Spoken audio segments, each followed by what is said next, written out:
Si Chief Tate had a very constructive talk with the leadership. Wala kaming tao sa loob, wala kaming tao sa labas na naka-armas.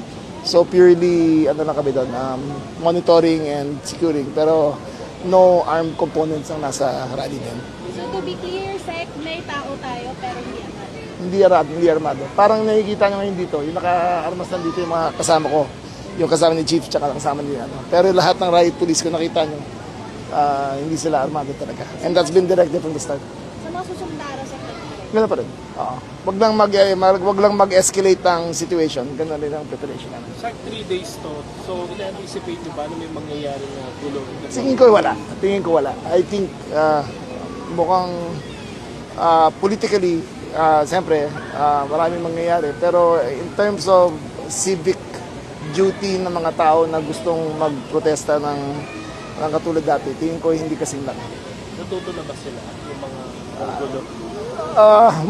Mukha. I cannot speak for them. I cannot speak for what's on their mind. Pero noticeably, yung internet chatter bumaba. Hindi katulad dati.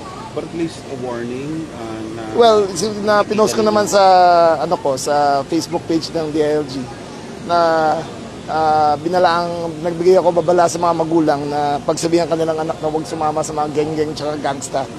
Kasi buong bigat ng hustisya gagamitin namin laban sa mga destabilized.